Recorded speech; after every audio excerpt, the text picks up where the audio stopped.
Isso. Boa noite. Agora deu. Como é bom estarmos juntos, não é? Estudar o nosso Evangelho, o Evangelho do nosso Senhor Jesus, o nosso guia seguro para as nossas vidas. E à noite de hoje, nós estudaremos acerca da paciência. Olha que beleza! Com certeza sairemos daqui muito mais pacientes. Não é verdade? Bom, sejam todos bem-vindos à nossa casa. É com grande alegria que abraçamos a todos. A vocês, encarnados, aos desencarnados e àqueles que nos acompanham pela internet. Sejam todos bem-vindos à noite de hoje, por mais um estudo que a nossa casa oferece. Hoje estudaremos com o nosso querido Paulo Nagai acerca da paciência, que o Evangelho nos fala no capítulo 9, bem-aventurados os que são mansos e pacíficos. E no momento do passe, o livro Fonte Viva, com a nossa querida, amorosa Érica. Estou ficando velhinha. Bom, vamos agora nos prepararmos para orarmos juntos. Para que isso possa acontecer de forma bem suave, agradável a todos, nós vamos nos prepararmos lendo essa página do nosso querido Baltazar, que está no livro Pela Graça Infinita de Deus, volume 1, Psicofonia do nosso querido Altivo. E Baltazar nos fala sabiamente sobre a paciência. Paciência, a grande virtude. Ele nos diz: pela graça infinita de Deus, paz. Baltazar, pela graça de Deus. Um dos convites à paciência está justamente dentro do lar, local onde, habitualmente, os caracteres se apresentam em toda a sua nitidez, ambiente em que a própria liberdade que possuímos nos dá o direito de falar, de agir como bem entendemos. Sede de crises, geralmente porque aí encontramos pessoas que, como nós mesmos, reagem quando as coisas não ocorrem de acordo com as suas ideias e concepções. O lar é o local por excelência para a prática dessa virtude chamada paciência. Aprendamos com a vida a viver em paz, com a companhia que Deus nos ofertou e que nós aceitamos. Quase sempre são pessoas que nos encantaram num determinado período da vida e que, a partir de um certo momento, se revelaram quais são interiormente. Desgostamo-nos, então, julgando não ser aquela pessoa, a alma que conhecêramos anteriormente. Por não entendermos o outro, ou por não termos paciência para convivermos com suas dificuldades, entramos em processo de desencanto, quando não em processo de depressão, porque as coisas já não ocorrem como imaginamos. Em realidade, essas pessoas nada mais são do que aquelas mesmas que nós conhecemos. Os pais, vendo seus filhos como crianças, não levam em conta que no futuro esses espíritos serão mais difíceis ainda. Não percebem que tais almas precisam de disciplina, precisam de amor, sim, mas de disciplina também.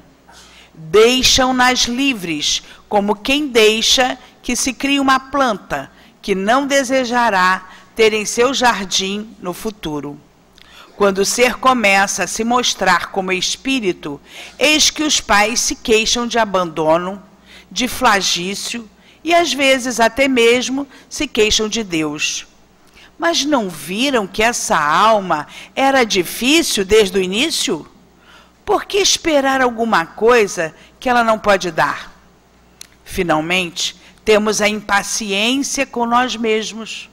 Quantas vezes não nos cansamos dos nossos próprios atos? Dizemos que estamos cansados. Proclamamos que não queremos mais trabalhar, porque nos sentimos exaustos. Reclamamos do calor, do frio, da roupa, do local. Reclamamos de tudo. Emolduramos nossa alma em moldura dourada de paz, quando a figura ainda não é dourada nem pacífica. Reclamamos dos outros, quando em realidade vivemos reclamando de nós mesmos. Sentimos-nos insatisfeitos, atingidos pelos outros. Não somos capazes de conviver com a nossa própria realidade, e eis que reclamamos de todo mundo. Em realidade, não fomos capazes de nos transformar, e por isso de tudo reclamamos.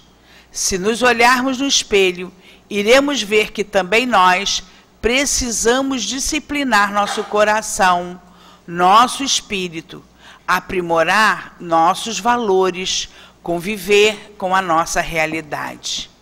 Meus irmãos, a impaciência conosco é uma realidade que se apresenta sob nomes diversos, como cansaço, exaustão, reclamação e outros tantos motivos.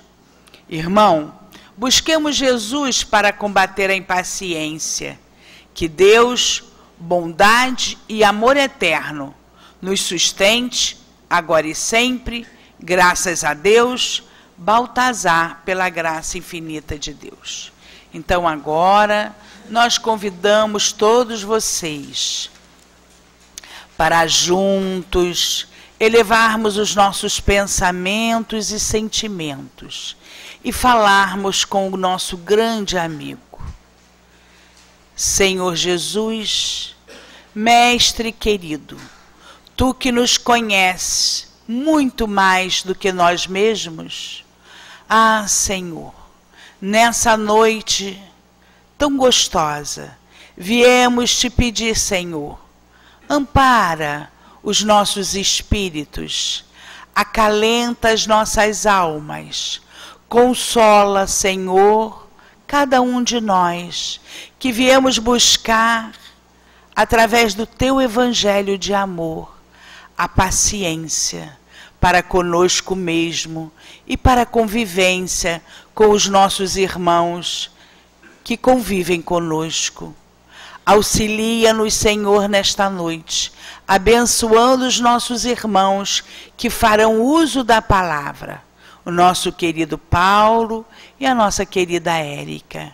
E que Tu possas, Senhor, durante todo este trabalho, possa envolver a nossa casa em vibrações de luz e de pacificação.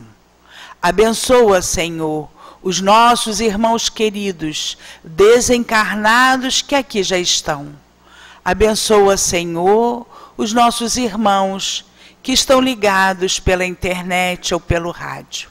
E que em Teu nome, bondoso Senhor Jesus, em nome dos guias de nossa casa, em nome de Kardec, de Leon Denis, mas sobretudo em nome de nosso Senhor Jesus e de Deus nosso Pai, possamos dar por iniciado mais uma noite de estudos e passes em nossa casa.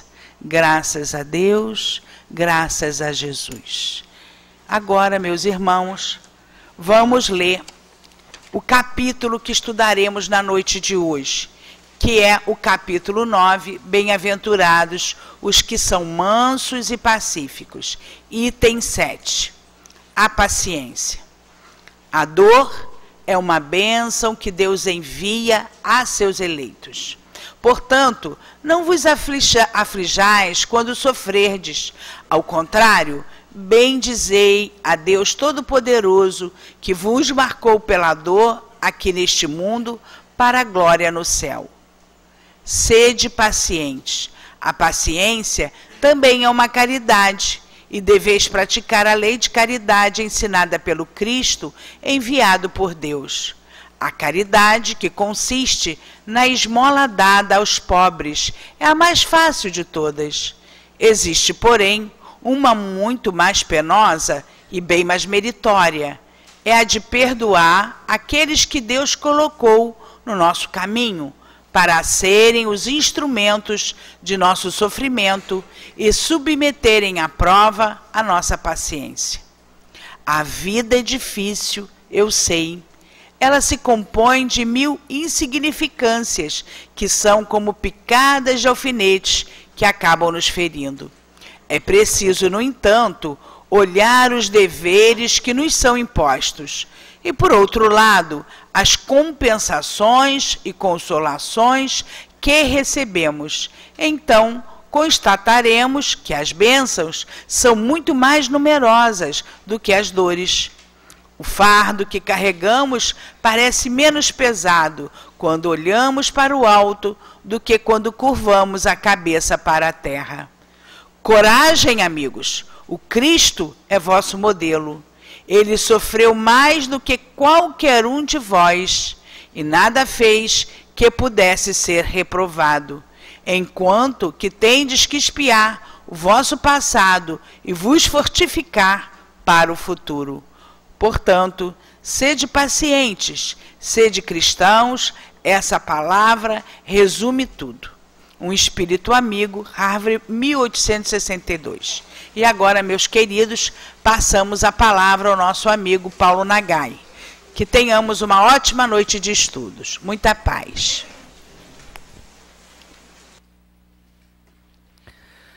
Boa noite a todos, que Jesus possa nos abençoar. Mais uma noite de estudos, hoje, como toda quarta-feira, do nosso querido Evangelho segundo o Espiritismo. Bom,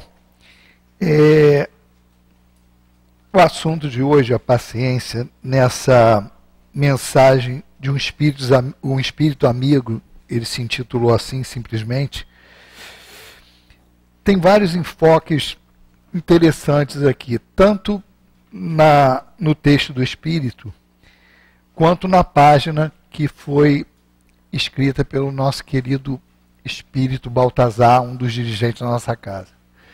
Nós vamos procurar andar aí nesses pensamentos, nessa visão, que são visões interessantes. Primeiro, na do Espírito, esse Espírito amigo que deu essa mensagem do Evangelho, ele vincula a paciência muito à dor. Tipo assim, paciência diante da dor. E ele vai desenvolvendo, inclusive, ele coloca a paciência como uma maneira de caridade. E mais, ele ainda coloca assim, que a caridade material é a mais fácil de fazer. E realmente, no dia a dia nosso aí, apesar da dificuldade de todo mundo, às vezes a gente dá até a esmola, a ajuda material, às vezes até com a intenção de se livrar daquela situação. Não vou assim também ser muito duro e falar, a gente quer livrar do outro. Mas da situação em si, do constrangimento, às vezes, que você fica ali naquela situação, mesmo você sabendo que às vezes aquela não é a melhor atitude. Isso é muito difícil entender. Aqui no centro a gente sempre teve essa orientação do altivo, ele sempre falava, quando começou essa aglomeração aí na frente da casa, ele falava, ó, não dá. Encaminha para o serviço de assistência. Exatamente por quê? Porque você está criando uma rotina viciosa, você não está... É claro que você tem que dar ajuda material, mas na assistência, no serviço de assistência social, e o centro tem esse serviço exatamente para isso. Você dá o peixe, mas também ensina a pescar. E procura equilibrar o indivíduo, não só com o atendimento material, quanto também com a oportunidade do entendimento espiritual. Isso não quer dizer que na nossa assistência social a gente só atenda a espírita. Tem nada a ver. Mas, quando ele vai lá nos dias de atendimento, tem a palestra espírita lá. Assimila se quiser, mas tem. Ah, mas sem imposição? Não. Não estamos obrigando ninguém lá. O serviço está lá, a pessoa vai. Com que objetivo? A tornar a pessoa espírita? Não. Só esclarecer. Porque quem pensa assim ainda não entendeu o que é o espiritismo. O espiritismo é uma vertente, é a última, vamos dizer assim, por enquanto até agora, a última revelação, a última, vamos dizer assim, o plano mais atualizado de Deus para educar a humanidade.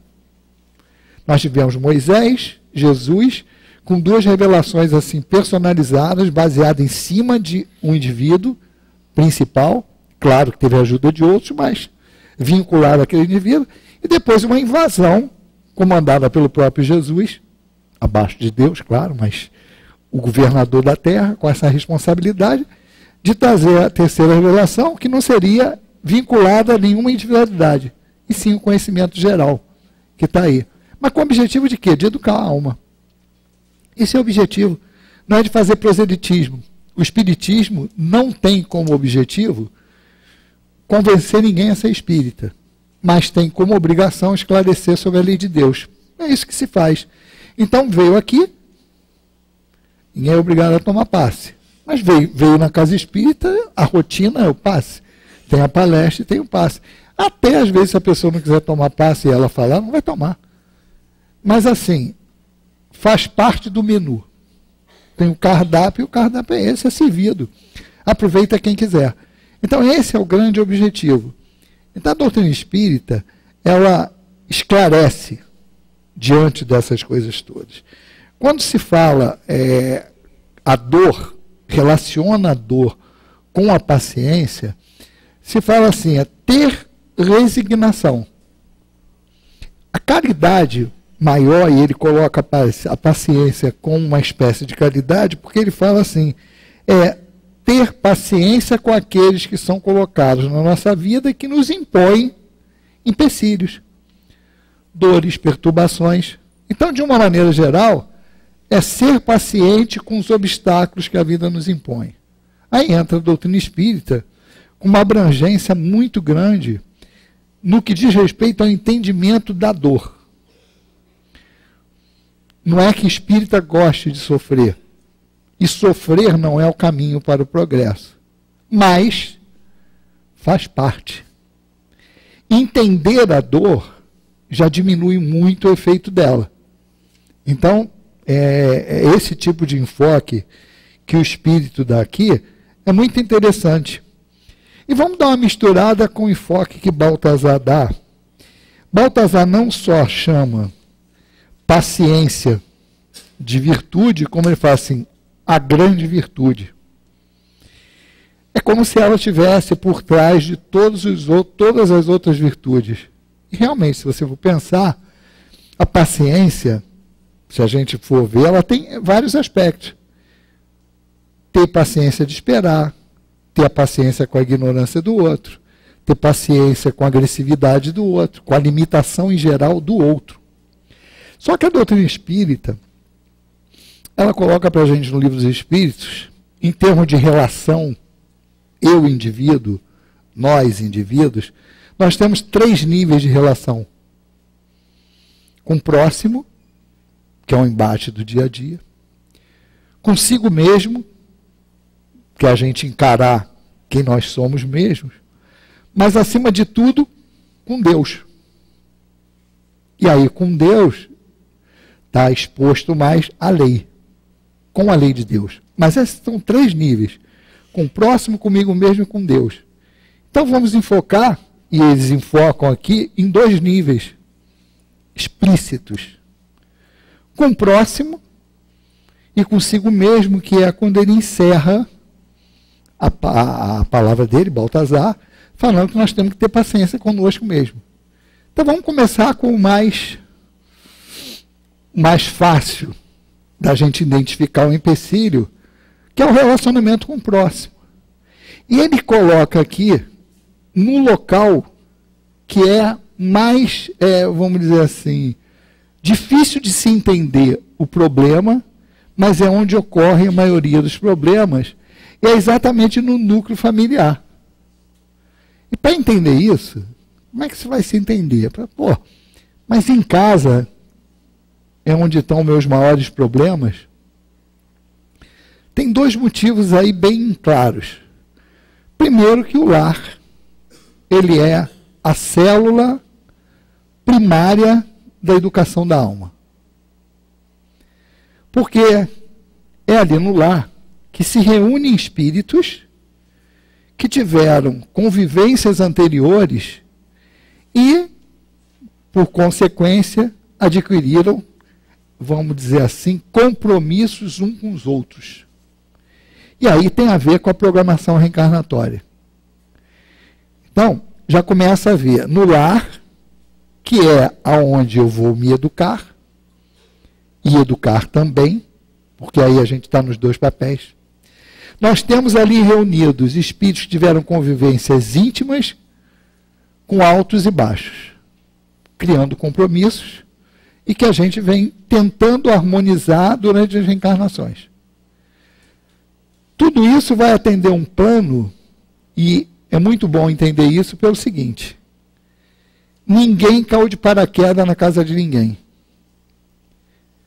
Sabe aquele negócio que a cegonha errou de endereço? Se alguém contou isso para vocês, é mentira. Cegonha do plano espiritual tem GPS da mais alta qualidade e não erra. Não tem ninguém em casa errada. Mesmo que vá por adoção, que é outro tipo de entrada. Exatamente por quê? Porque está todo mundo, tudo está no seu lugar, graças a Deus. Tem que se raciocinar assim. Então, filho de espírita não pode chegar e falar assim: eu não pedi para nascer. Pediu. Ainda pode afirmar que implorou. A concorrência é muito grande. Vaga para reencarnar. Pior do que faculdade de medicina, de engenharia. A gente fala sempre isso. E cada vez o pessoal complica mais, dependendo do país que se encarnar. Na China, não sei como é que está agora, mas até pouco tempo era 1 e olhe lá, tinha multa se tivesse mais. Se eu morasse na China, eu estava roubado. 4, já teria 3 além da conta lá, não sei nem o que ia acontecer. Fora a condição material, assim, a cabeça materializada das pessoas. Materializada no sentido assim, não interessa se é religioso, não estou falando materialista em termos de filosofia ou que assume, mas a intenção de se aproveitar a vida primeiro e, se der, tem um filho. Não, vamos curtir primeiro. Casou, não, vamos curtir nossa vida primeiro aqui, não, depois a gente tem filho. Quer dizer, isso posterga cada vez mais o fato de receber uma criança ali. Que, na verdade, o que está acontecendo? Porque você falando assim, você, pô, não, é justo, né? Uma pessoa casou, recém-casada, vai curtir o casamento, vai estar ali, e depois tem um filho. Só que isso, visto pelo lado espiritual, a história é diferente. Eu estou fechando as portas da reencarnação para espíritos que têm que evoluir como eu. Muda de figura. Vamos viajar para a Europa, vamos para os Estados Unidos? Vai. Mas o outro lado da história é: estou fechando as portas da reencarnação para alguém que precisa. Se meus pais pensassem assim, eu não estaria aqui. Não fico olhando com essa cara para mim, não, que eu fico sem graça, pô. Vou ter que mudar a história aqui e não falar isso? Não, não pode, vai ter que falar isso. Então não fiquem com essa carinha assim. Mas a gente tem que pensar nisso. Por isso que eu estou falando, a visão é material. A pessoa pode não se dizer materialista, mas ela está olhando o sol aqui agora. Por isso que tem que se olhar para o céu. E falar que olhar para o céu não é ficar de bobeira olhando para as nuvens. Não. É falar assim, ó, são as coisas do espírito. É a vida espiritual que é a principal. Então, cara, eu encarnei para quê? Cada um de nós encarnou para quê? Com que objetivo? Pô, crescer como espírito, progredir. Meu amigo, não tem progresso sem suor. Não tem aquisição sem dor. Por isso, cara, não é eu me martirizar que eu vou progredir por causa disso. Mas quando se fala que a dor está no caminho, por quê? Porque dificilmente a gente passa esse trajeto sem fazer escolha errada. A gente vai escolher. Por isso que o Espiritismo, ele dá ele obriga a gente a parar para pensar nas coisas. Porque se você entra numa casa espírita, você começa a se ver como espírito e entender como o espírito evolui, cara, não tem jeito. Não tem jeito. Não tem jeito. A gente tem que mudar. Pode não conseguir fazer tudo nessa encarnação? Tudo bem. Isso faz parte até do que a gente vai falar. Ter paciência consigo mesmo. Cada um tem seu tempo. A gente não dá o que não tem. Mas a visão já aumenta. Então você fala assim, eu estou na minha casa. Como que eu vou entender alguém que está ali debaixo do mesmo teto que eu e que a gente nutre amor e ela me causar problema? Aquela pessoa me causar problema. E vice-versa. Se você não olhar isso pelo lado espiritual, realmente é difícil de engolir. Mas se você olhar pelo histórico, que são espíritos que já conviveram em outras encarnações, que têm dificuldades, e trouxeram essas dificuldades para a convivência de hoje, com o objetivo de se harmonizar, é assim. Então, por isso que se coloca paciência. Paciência você não compra, você não sai aqui, vai ali no extra, você fala, me dá 1 quilo de paciência. E não tem. Não tem na prateleira. As virtudes são conquistas, é aprendizado, então é um processo.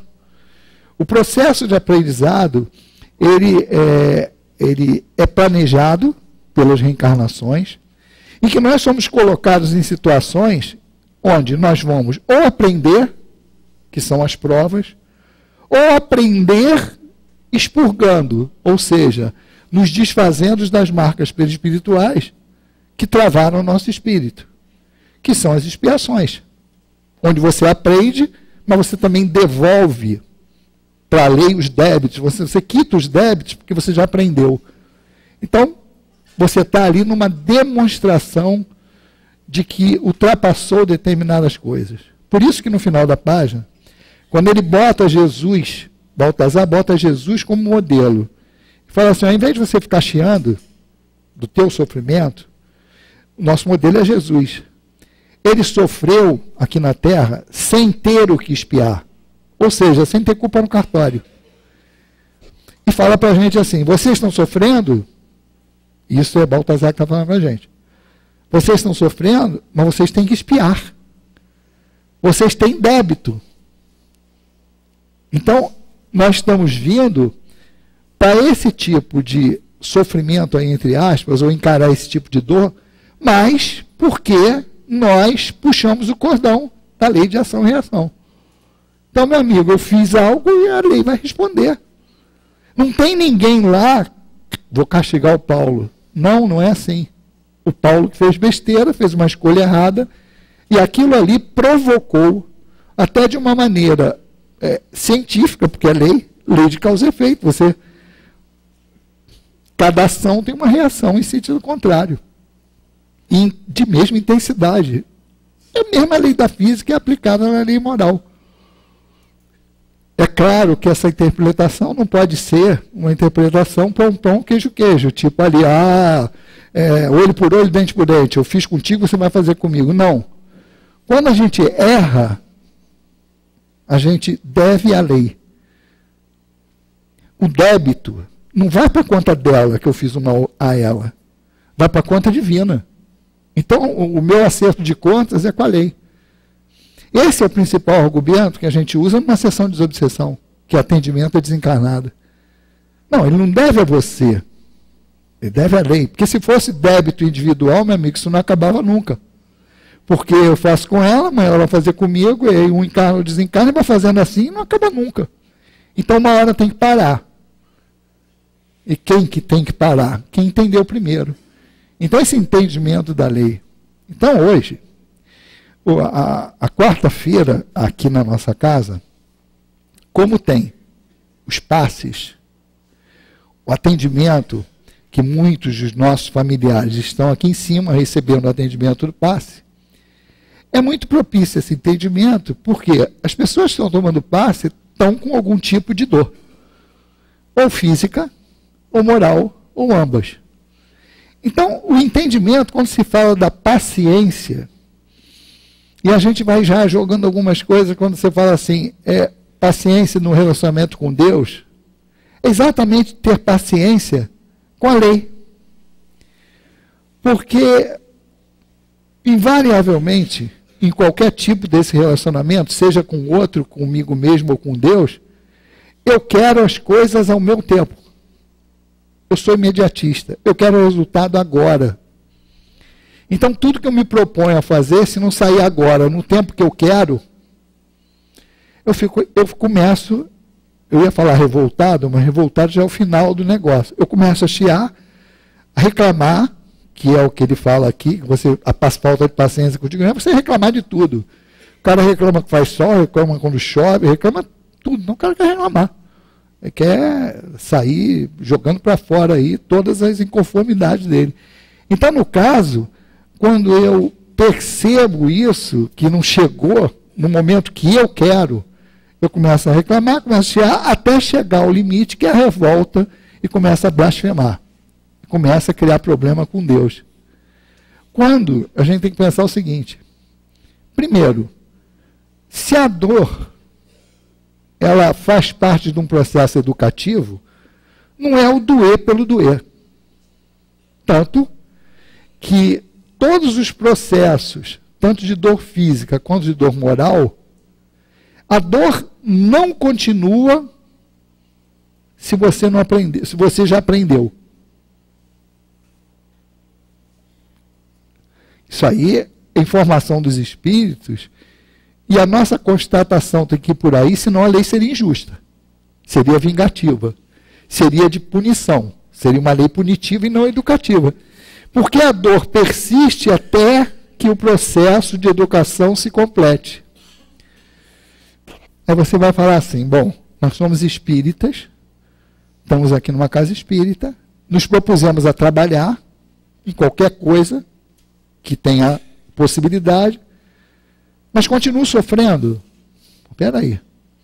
O fato de nós termos metido a mão na charrua para começar a trabalhar não quer dizer que as lições estão aprendidas. Então, por trás de cada dor, tem um processo educativo que eu tenho que ter a inteligência de perceber. Porque a hora de cessar esse movimento não é a hora que eu quero. É a hora que eu preciso. É a hora que eu necessito. Porque a gente tem sempre que comprovar alguma coisa para nós mesmos. É uma superação. E aí entra a relação comigo mesmo. Eu não estou competindo com o outro ali. Quando alguém está em algum embate comigo, seja filosófico, seja físico, seja o que for, o propósito ali não é eu superar o outro. É eu superar a mim mesmo. Não é. A gente pensa que o obstáculo é o outro, nesse sentido. Mas não. É eu superar as minhas limitações. Porque o fato de eu entender a limitação do outro é uma vitória minha. Não é uma vitória sobre o outro. É uma vitória sobre mim mesmo. A gente pode até achar que eu ganhei ele. Mas não é, eu ganhei a mim mesmo. Porque eu demonstrei naquele momento ter tido a paciência necessária para sair bem daquela situação. Quer ver? Vamos botar para o extremo. Jesus sendo crucificado. Caramba. Jesus crucificado ali tem todo um aspecto material de sofrimento. Eu não gosto nem de pensar nisso. Uma vez um companheiro fez uma palestra aqui que deu detalhes disso, a gente saiu todo mundo aqui com dor em tudo quanto é lugar, de pensar que ele explicou tecnicamente o motivo da crucificação, por que era assim, por que tinha posição. Aquilo foi bem informativo, mas foi quem quem assim entra dentro da... É igual ver filme de terror. Se tu consegue ver pela câmera, tudo bem. Se você entra dentro do filme, está roubado. Vai dormir, vai ter pesadelo, tudo quanto é jeito. E pesadelo para espírito é o quê? Desdobrei e fui levado para esses campos todos aí, sofri aquilo mesmo. Andei aquele troço mesmo. Então é muito da maneira como você encara. Tudo bem. E tem, além disso, o sofrimento moral. A gente reclama quando a gente acha que é injustiçado. Ah, pô, o cara fez isso comigo, eu não fiz nada. Só que a gente não fez nada nessa encarnação. Mas, nas outras, tem um resíduo aquilo ali. A conta está lá negativa na conta divina. Ou seja, a gente chia achando que não tem motivo, mas tem. O outro lá tem as justificativas. Jesus não, é isso que ele faz. Jesus não precisava expiar nada aqui na Terra. Já tinha expiado tudo que tinha direito. Ou seja, ele naquele momento de sofrimento moral e material, ele olha e fala assim, Pai, perdoa-os. Eles não sabem o que fazem. Que é maior paciência que isso?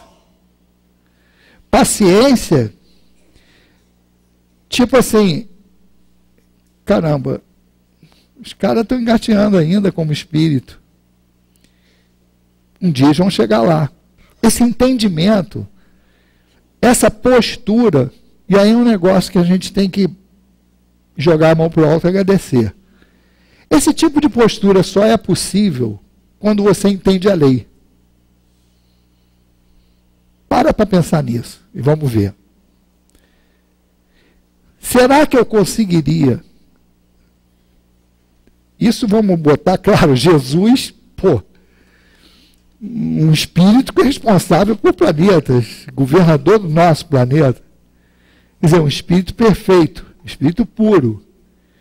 A compreensão dele é no nível de eu e o Pai somos um. Ou seja, que Deus, estou com Deus e não abro. Tudo que está ali, está aqui dentro, está no sangue. Quer dizer isso, a lei de Deus está dentro do sangue. Eu respiro a lei de Deus. Isso no caso de Jesus. Para nós, nesse caso aqui, se você pensar assim, cara, qualquer coisinha que eu conseguir superar, eu só consigo superar porque eu entendo a racionalidade daquilo e a justiça. Porque se você se achar injustiçado, tu não vai fazer. Se você se achar prejudicado, tu não vai fazer. Se você achar que aquilo é cobrança indevida, você não vai pagar. Então, o que se exige para que tenha uma postura de paciência? Primeiro, você entender por que eu tenho que ser paciente. Então, a primeira coisa é o seguinte, por que eu tenho que ser paciente com o outro? Porque Deus, Jesus e os espíritos que comandam esse negócio todo são pacientes conosco.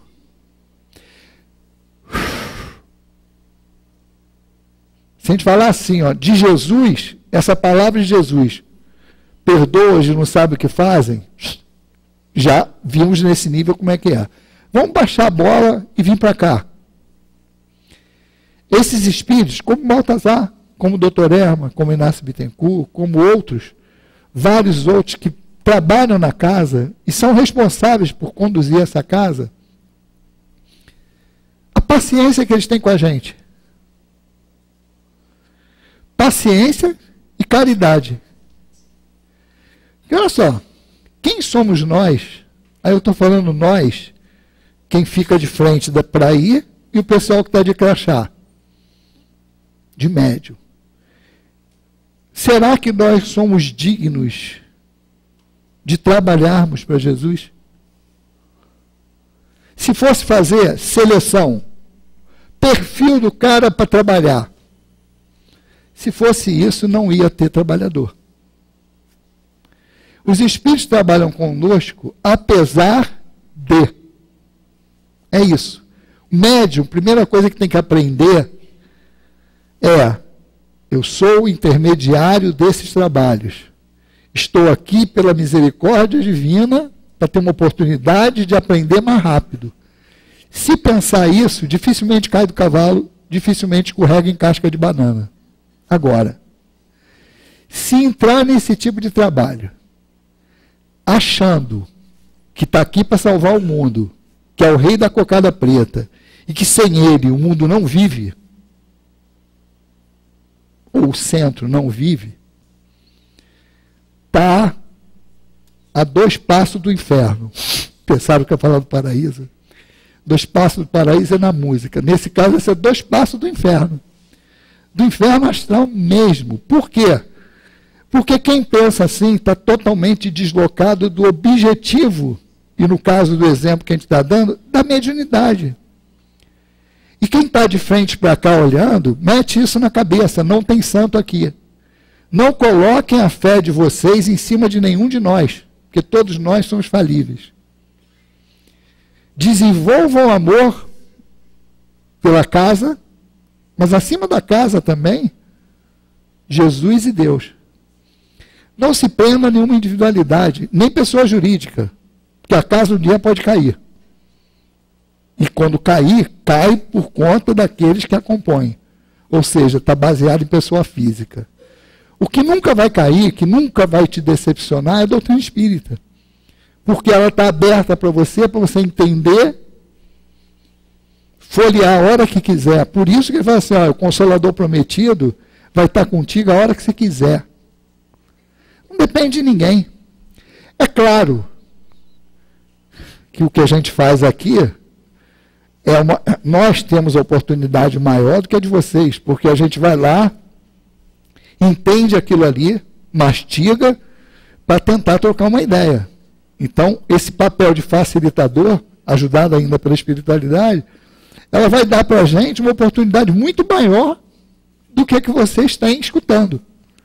Por isso que a ordem natural das coisas é que a pessoa, com o tempo, ela vá saindo de ouvinte para participante. Um dia ela começa a se perguntar, ela olha para o lado, ela fala assim, caramba, como é que essa casa sobrevive? Eu chego aqui, tem papel no banheiro, está limpinho, tem luz, paga a luz. Aí o cara começa a se questionar e vai vendo que ele pode fazer alguma coisa para manter aquilo que a gente usa. Mas vê quanto tempo a gente passa na casa só usufruindo sem pensar isso. Até por conta da dor que está passando. Mas, quando a gente se equilibra, ou começa a se equilibrar, a gente começa a ficar atento para outras coisas e a gente vê que a gente pode também acelerar o nosso aprendizado, se engajando em alguma atividade dentro da casa. Porque isso é oportunidade de trabalho. Não é status. Não é status ser médium da casa. Não é status ser palestrante. Ser diretor, ser presidente da casa. Não é status. É oportunidade de trabalho e compromisso. Eu falei porque tem compromissos maiores e menores. Ou seja, quanto maior, mais alto, maior o tombo. Então, quanto mais a divisa eu tenho, mais compromisso. E a reboque disso, mais responsabilidade. Então, por conta de tudo isso, as pessoas são colocadas em situações previamente planejadas no plano espiritual para cumprirem o processo de educação. A dor está aí. A paciência tem que ser cultivada como qualquer outra virtude.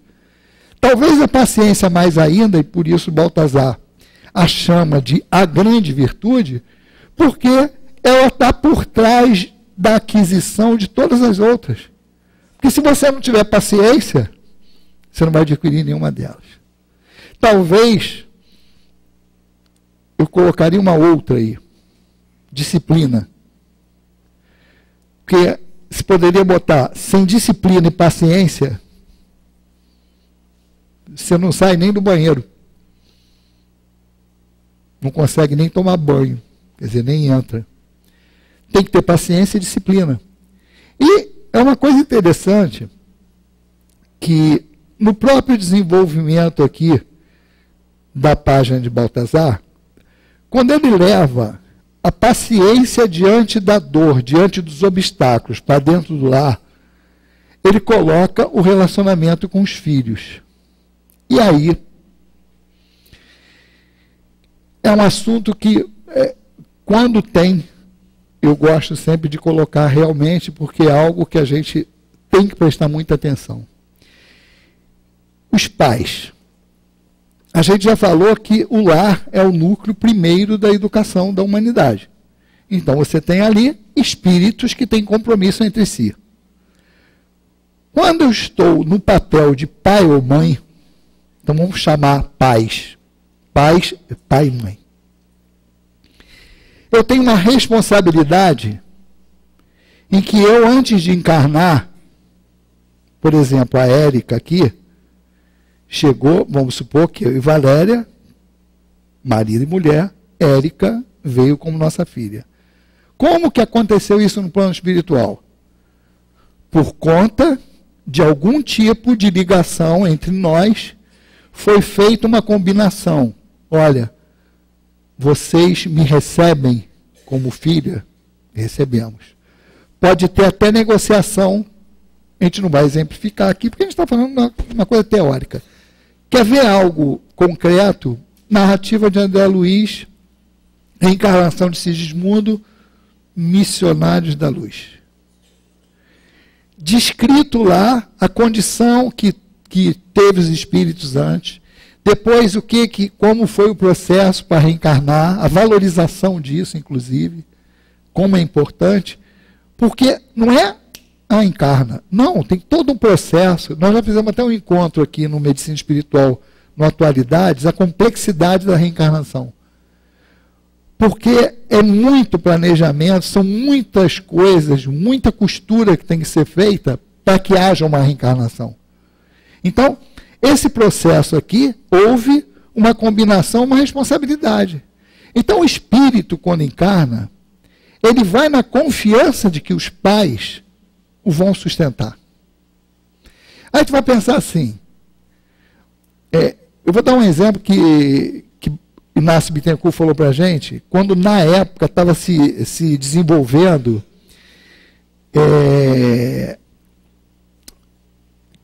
nascimento artificial, bebê de proveta, aquelas coisas todas. Ele falou um negócio para a gente interessante. Ele falou assim, essas coisas estão acontecendo porque o espírito, se coloca no lugar do espírito, ele vai mergulhar ali na carne sem a mãe, porque fazendo a proveta, e ele falou na época até assim, nós estamos intuindo aos cientistas a fazerem isso no útero materno. Porque no útero materno você tem ali o tempo da gestação, o espírito acoplado à mãe, sentindo o magnetismo, a influência fluídica, tudo. É um conforto. Aí ele falou assim, mergulha você lá naquele tubo, fica lá, fora. Quem vai? Então, olha só, até o próprio espírito fala assim, pô, eu não vou assim. Por causa da insegurança. Olha só, você recebe um processo de redução perispiritual, esquecimento do passado, fica chapado, tu não entende nada, tu começa a ficar todo atordoado, tu vai mergulhar ali, tu tem que confiar no taco de quem vai te receber. E quanto mais problema tiver entre os espíritos, mais necessária é a atuação dos pais.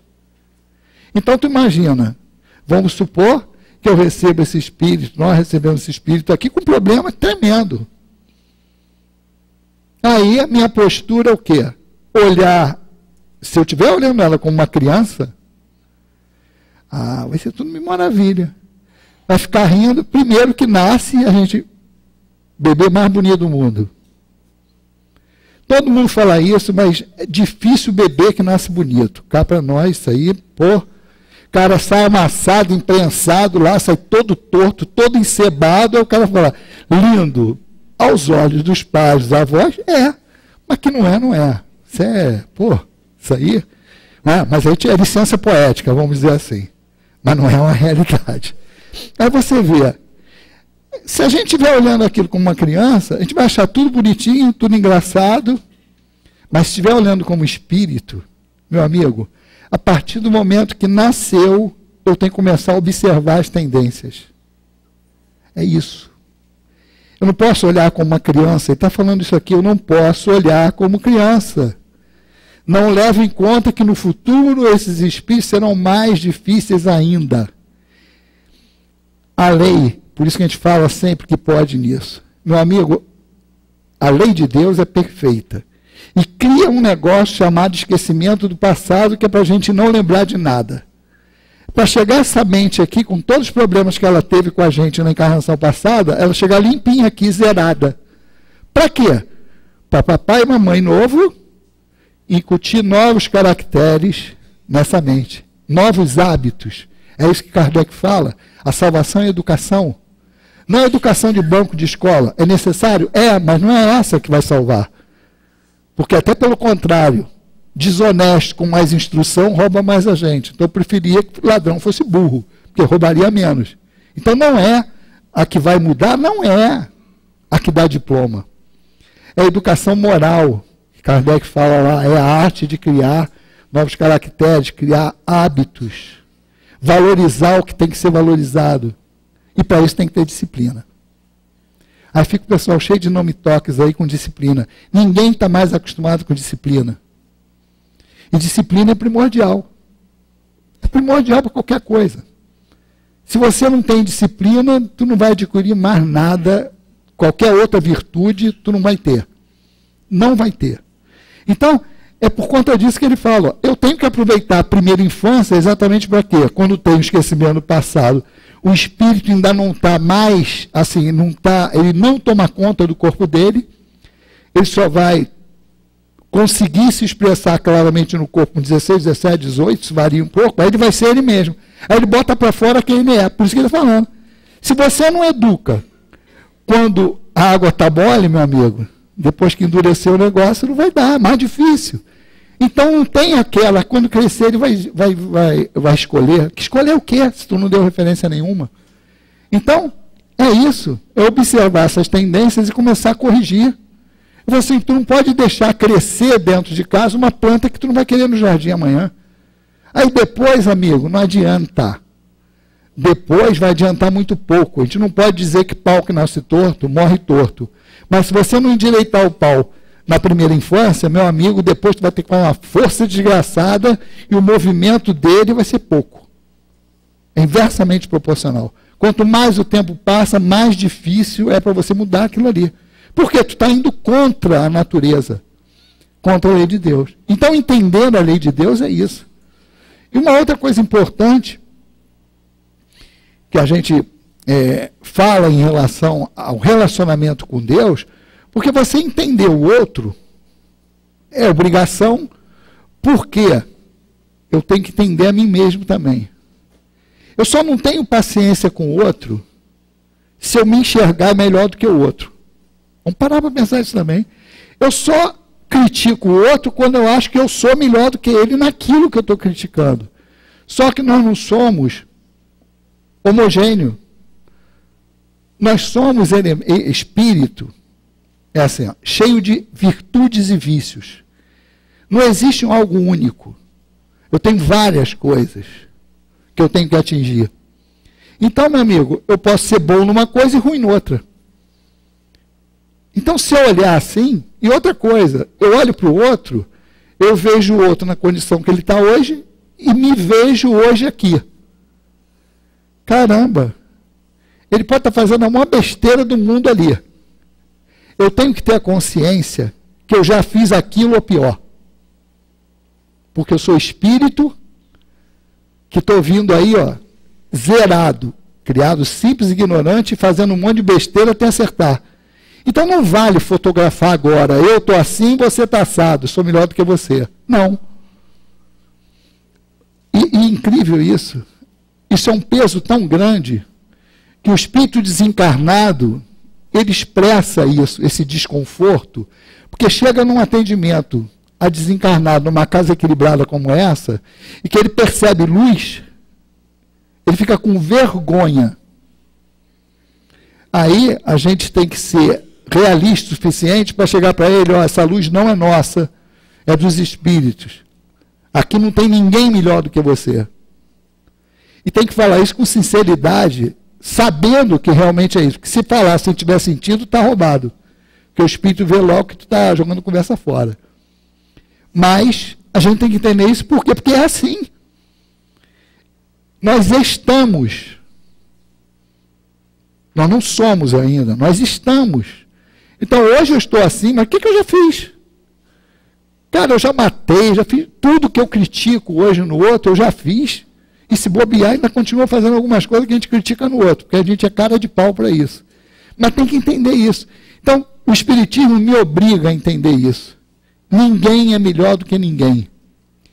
Mas está numa posição social. Isso é uma posição de aprendizado nessa encarnação. Tanto que é só a gente ver o Evangelho. Desencarnou, meu amigo, é totalmente diferente. Quem tem divisa aqui é soldado raso lá e vice-versa.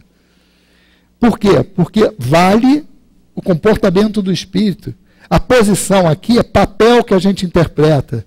E às vezes a gente se vê aqui brigando por papel. Brigando pelo papel. Quando a gente tem que desempenhar o papel que foi dado para a gente bem, para cumprir a encarnação. Então, entender a lei de Deus no sentido mais amplo e ter paciência com Deus, parece brincadeira falar assim, né? Mas do jeito que a gente está levando é no relacionamento mesmo, nesses 3 níveis. E exercitar paciência com Deus, exercitar paciência com a lei. Entendendo a lei, eu vou ter essa paciência. Em todos esses níveis. Por quê? Porque com o outro eu tenho que ter esse tipo de paciência, porque eu já fui assim ou pior. Então não tenho direito de criticar. Criticar, assim, no sentido de arrebentar o outro. Analisar é obrigação. Porque a gente tem que discernir o bem do mal, o certo do errado, senão não tem jeito. Mas nós estamos falando no sentido de só erro, só erro, só erro. Observar aquilo ali, quer fazer crítica, se bem que é muito difícil, isso é muito difícil, que é a chamada crítica construtiva, sei lá, mas tem que seguir o Evangelho. O cara está errado, chama ele no canto e fala para ele. Não adianta falar para todo mundo, menos para o cara. Então, não adianta.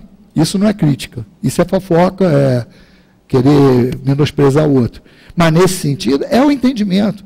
Somos iguais mesmo, porque partimos do mesmo ponto de ignorância e vamos atingir a perfeição. Agora, esse caminho aqui, cada um está no estágio, e tu tem que respeitar isso, por quê? Porque tem sempre alguém respeitando a nossa posição. Se a gente olhar para cima, é isso que os espíritos falam, fazem com a gente. Qual a obrigação do superior? Respeitar o inferior. Aí tem, a doutrina espírita traz isso aí de montão, para a gente estudar as relações.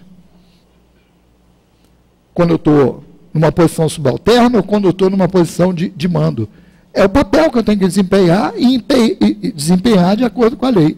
Ou eu entendo a lei, ou eu vou sofrer mais. A dor está aí, mas o próprio entendimento da dor, ela faz com que o sofrimento diminua. Por isso que a gente fala assim, a dor pode ser inevitável, mas o sofrimento é opção. A dor física pode existir ali, mas o fato de eu não entender e não aceitar aquela dor vai me doer muito mais. Então, esse entendimento, e aí voltamos a fazer a referência daqueles que estão aqui na casa hoje buscando um alívio, buscando o sofrimento no atendimento de passes. Milagre não vai acontecer, mas uma coisa você pode ter certeza quando pisar essa casa. Nós vamos ser ajudados na medida do possível e do necessário, e de acordo com os nossos méritos. Mas sempre, muito mais do que isso, de acordo com a nossa necessidade. E a necessidade de cada um é essa. O papel de cada um de nós é enfrentar os obstáculos que as reencarnações nos impõem, olhando para cima, ou seja, olhando para a lei de Deus, entendendo o objetivo que é de aprendizado e não de castigo. E fazer o melhor que a gente pode aqui. Dessa maneira, a gente vai se comportar melhor diante da lei, vai diminuir o prejuízo e vai andar de uma maneira mais consistente. O espírita, quando a gente fala assim, a fé raciocinada, não é que as outras fés, pelo menos eu penso assim, não é que a fé dos outros, ela não seja raciocinada. Ela tem um raciocínio baseado em outra coisa, em outros alicerces. Mas no espírita, quando a gente fala assim, a fé raciocinada, é por quê? Porque não adianta você dizer que tem fé sem que aquilo ali possa se materializar em ações. E para você ultrapassar esse limite entre teoria e prática, se não entender a lei, não consegue fazer. Exatamente pela característica que nós temos de questionamento, de querer entender. E quando tu entra dentro da casa espírita, mais ainda. Porque os espíritos ainda forçam a gente, passa pelo crivo da razão. Não engole nada sem entender. Essa é a busca do espírito.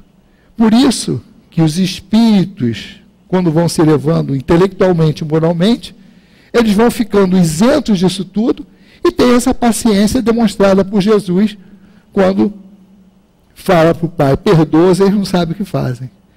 Nós estamos há mais de 2000 anos do recado de Jesus, pessoalmente entregando cartas da lei para nós, com ações, encarnando na Terra, onde ele não tinha necessidade de reencarnar. E nós, até hoje, não respondemos isso.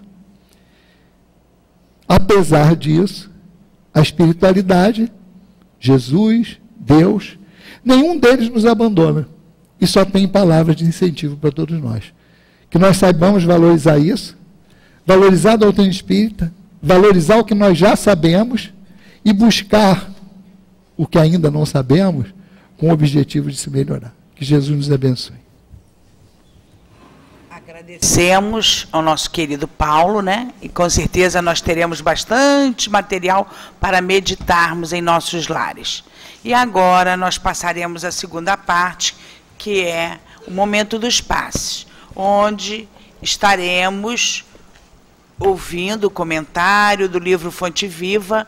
Hoje nós estudaremos a lição 58, Discípulos, com a nossa querida Érica.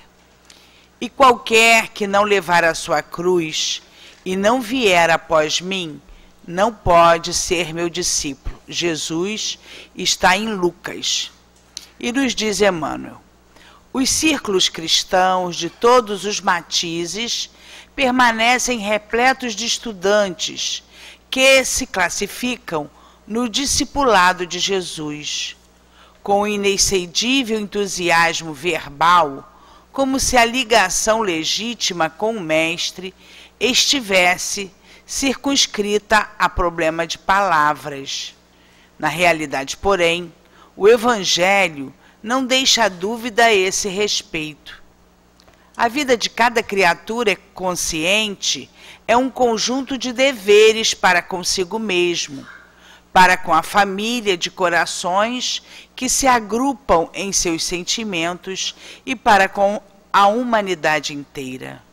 E não é tão fácil desempenhar todas essas obrigações com a aprovação plena das diretrizes evangélicas. Imprescindível se faz eliminar as arestas do próprio temperamento, garantindo o equilíbrio que nos é particular, contribuir com eficiência em favor de quantos nos cercam o caminho, dando a cada um o que lhe pertence, e servir a comunidade de cujo quadro fazemos parte. Sem que nos retifiquemos, não corrigiremos o roteiro em que marchamos. Árvores tortas não projetam imagens irrepreensíveis. Se buscamos a sublimação com Cristo, ouçamos os ensinamentos divinos. Para sermos discípulos dele, é necessário nos disponhamos com firmeza a conduzir a cruz de nossos testemunhos de assimilação do bem, acompanhando-lhe os passos. Aprendizes existem que levam consigo o madeiro das provas salvadores, mas não seguem o Senhor por se confiarem à revolta, no endurecimento e na fuga. Outros aparecem seguindo o Mestre nas frases bem feitas, mas não carregam a cruz que lhes toca, abandonando a porta de vizinhos e companheiros.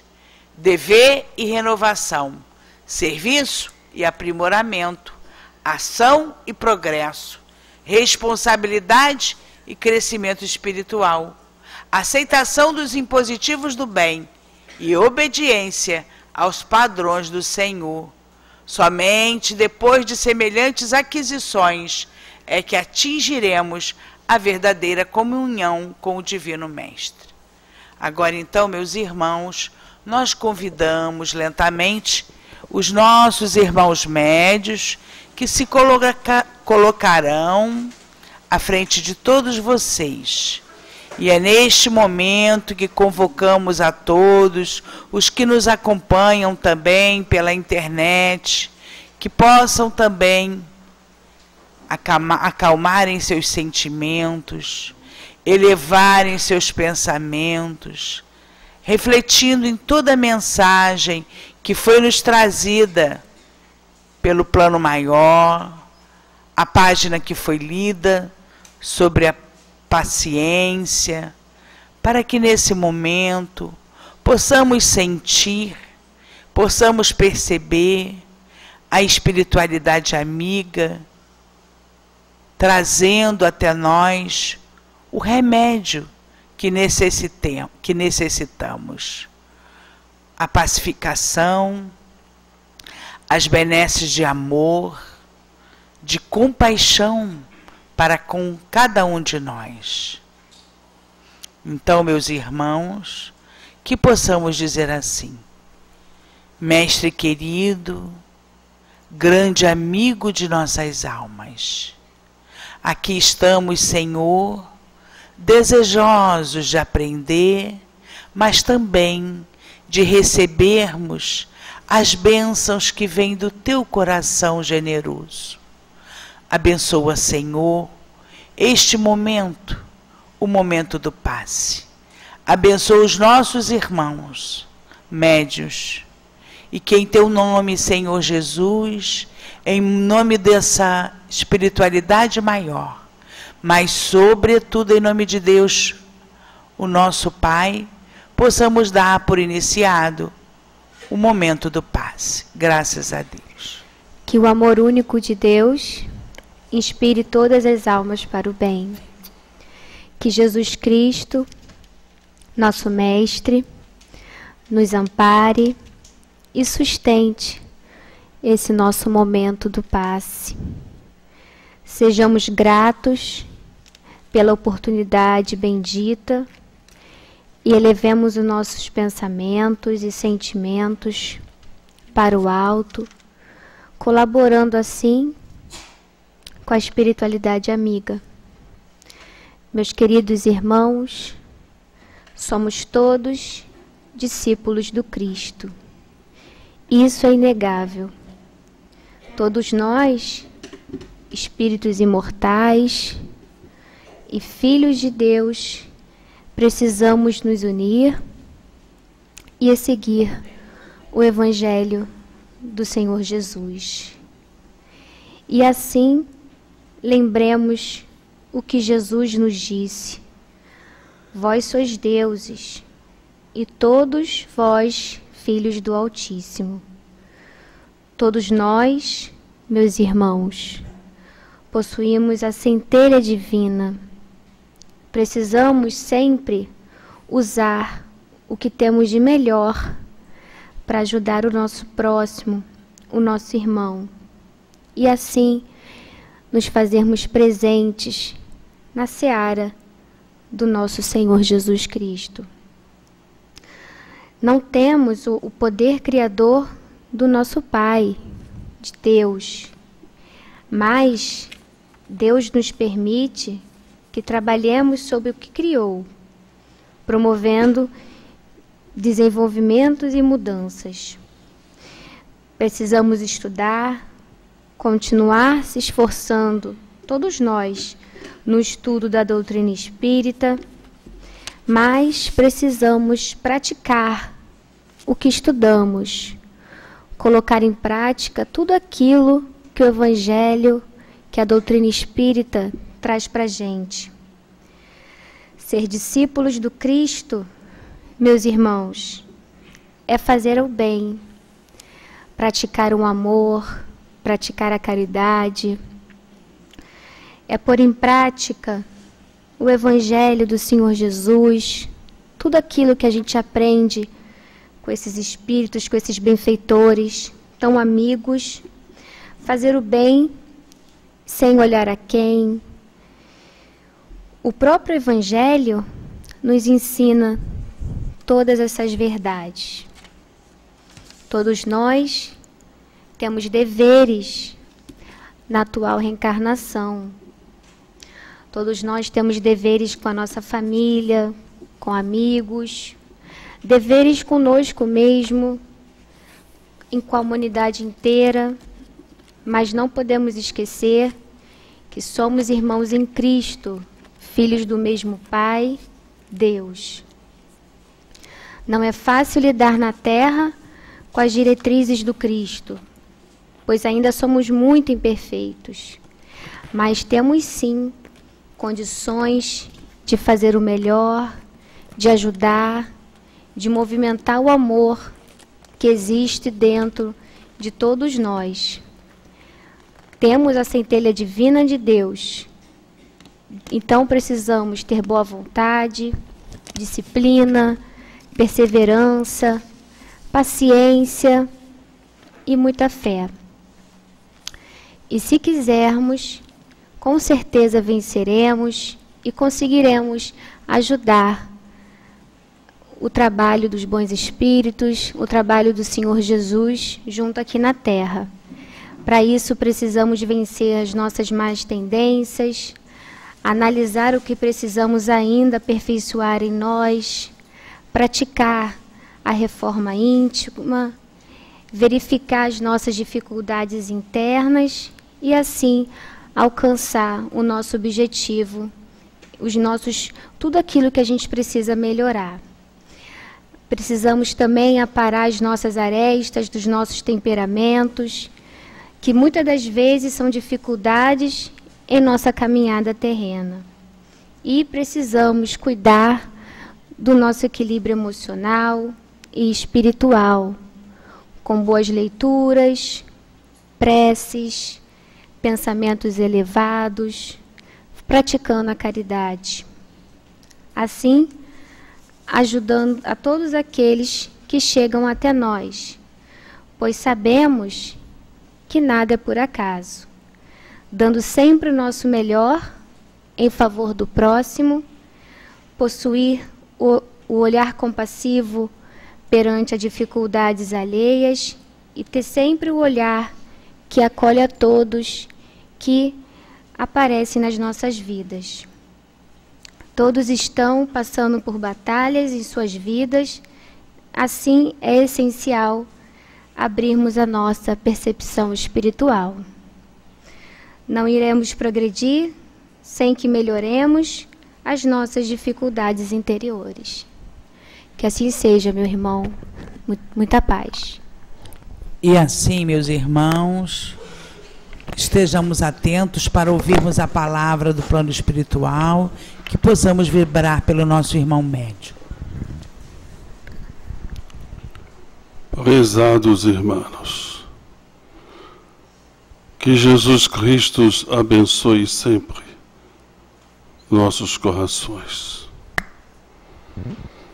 Diante de tantas incompreensões morais, calúnias, violências gratuitas e vivências e infortúnios que são vivenciados no lar, no trabalho, na vida como um todo, as leis divinas nos aconselham sempre a reagir com paciência. A atitude mental, ativa, consciente, que equilibra a mente e o coração. A consciência que tem a certeza absoluta da presença de Deus, da vida espiritual, de todos os processos necessários e oportunos muitas vezes desagradáveis, que a experiência terrena se faz presente com a finalidade de progredir o espírito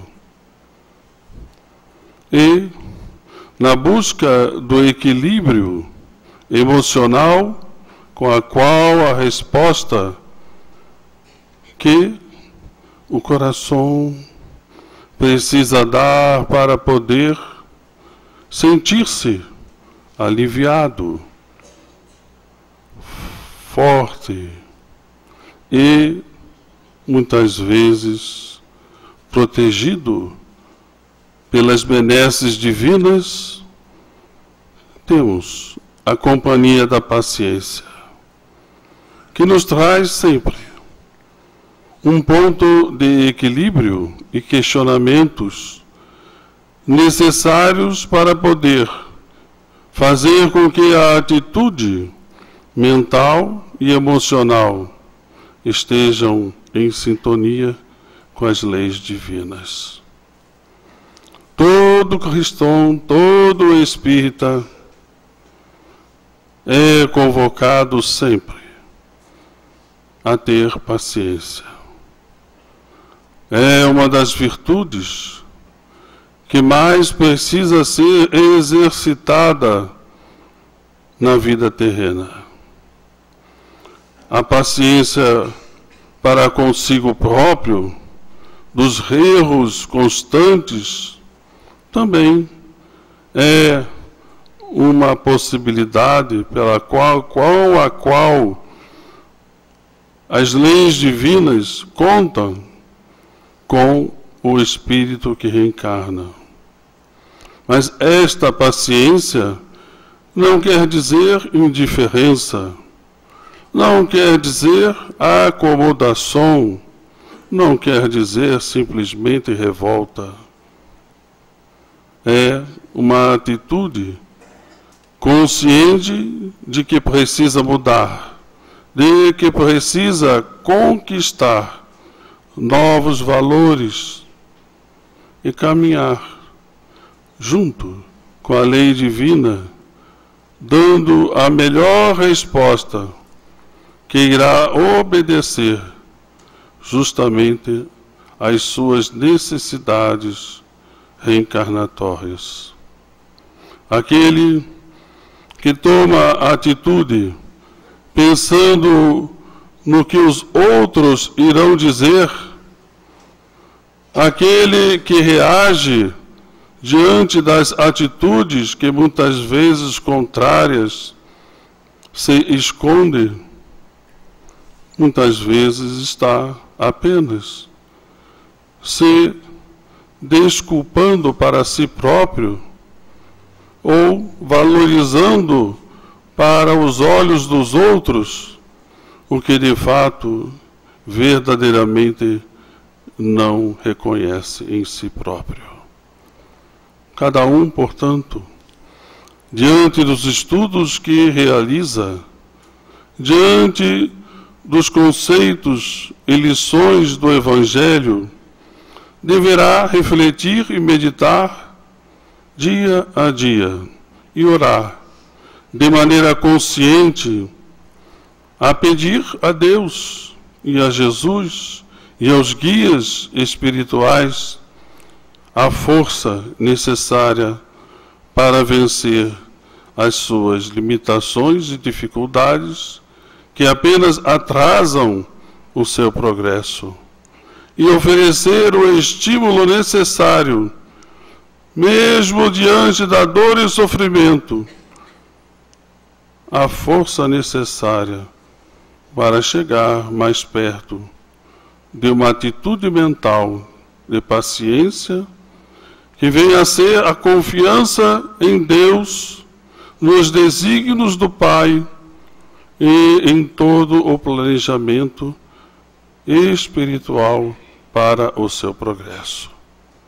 Um abraço do Hermann, e que todos neste esforço sempre se lembrem de Deus, de Jesus e das orações sinceras para pedir humildemente que sejam superadas as dificuldades pelas quais cada um passa diante da presença da presente encarnação.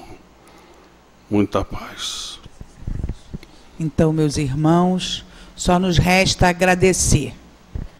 Senhor Jesus, agradecemos todo o estudo, todo o carinho, todas as benesses que recebemos. Agradecemos a palavra do nosso querido Dr. Erma, orientando os nossos espíritos. E assim, Senhor, rogamos mais uma vez ao teu coração. Abençoa-nos, Senhor. Abençoa o nosso convívio no lar. Abençoa e direciona os nossos espíritos.